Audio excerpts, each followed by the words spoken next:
Finally, the third system call of semaphore is semaphore control. Either accessing to the data which is there in the semaphore or modifying the data of it or deleting the created semaphore is what is taken care with the help of SEMCTL. So these are the commands that we need to write in as the third parameter in SEMCTL. First one is a semaphore with which you created. This is the return value of SEM get. This is which semaphore you would like to work with. If there are two, is it 1 or 2? If it is only one semaphore that you have created, then this value would be 1. What you wanted to do in command any one of them. Finally, this would be null when you're trying to delete the semaphore. If you wanted to retrieve, then you need to create a variable to this particular predefined data structure, pass that as a variable here, and this data structure is created with the help of union. It is not with the help of structure, do remember. So this is the last system call to work with semaphores, which is SEMCTL. To have a glance, this is how the client works with either pipe or message queue. That means like pipe, message queue also is created in the area of kernel. So the client places the data into message queue and the server retrieves the data from the message queue, or vice versa. Server places or client retrieves. But the point that we have to understand using this slide is message queue is part of your system 5 IPC, which is created inside your IPC channel, but the space occupied by that is in the kernel, same as your pipe. Going ahead to the last one, which is shared memory. Like your named pipe, shared memory also occupies a space in the user area. So a client creates and works shared memory taking help of his own user space. That is a point that we have to understand here. Like your message queue, shared memory also will use a data structure for its existence. So that data structure is called SHM ID underscore DS.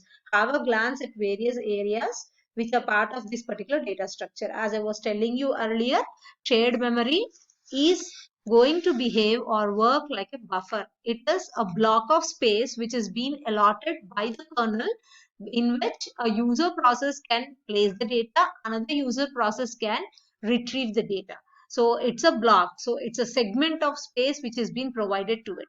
So you find actually the variables which are created and stored inside SHM ID underscore DS. Have a glance at them before going and watching the other continuation slides on the system calls to work with shared memory.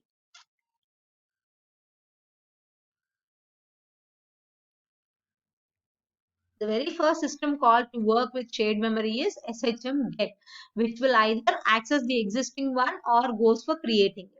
You find another extra parameter when compared to your message queue, which is the size. Because I am providing a block size, I should specify how big the block you wanted to provide. Is it for integer, one integer you wanted to place and retrieve? Then the size must be the size of an integer. If you are trying to share a single character by character, then the size must be the size of a character. If you wanted to share a string of data, the maximum size of the string should be the size of your buffer. So how big the buffer you wanted to create and work it with shared memory, that size you need to mention as a second parameter. The first and the last remain the same as you go and check them against your message queue and semaphores.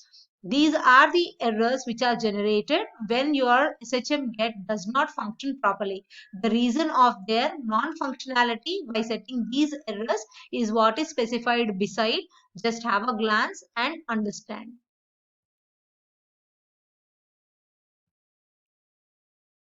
So the next system call to work with shared memory is SHM-AT, which says shared memory attachment. Before using the shared memory, the process which would like to either place data into the buffer or retrieve data from the buffer, whatever might be the reason, a process must get attached. After attachment only, it can place the data or retrieve the data. So attachment happens with the help of SHM-AT. So the return value of SHM get is the first parameter. Where you wanted to attach, I leave it to the kernel. So I take the second parameter to be null. Third parameter, what you wanted to do if you could not do the attachment, If you wanted to wait, then 0. You wanted to come back and continue, then IPC underscore no wait. So I generally would like to wait till I get attached to the shared memory. So I would prefer going with 0 as a third parameter. So once the attachment is successful, it returns me the address of the attached area. If I am trying to attach to a character sized buffer, then it returns me the address of the character.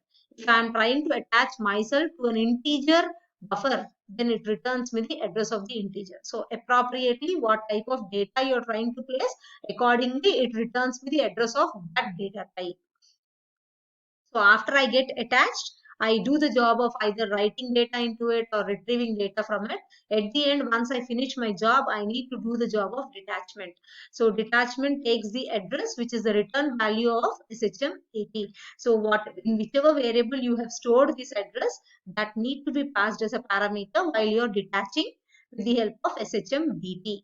At the end, you want to access the data, you wanted to increase the size or you want to reduce the size, you want to delete whatever you created, then the job is to be done with the help of controlling system called SHM-CTL. So we will have a glance at a program with the help of shared memory, without semaphores and with semaphores, that finishes our syllabus.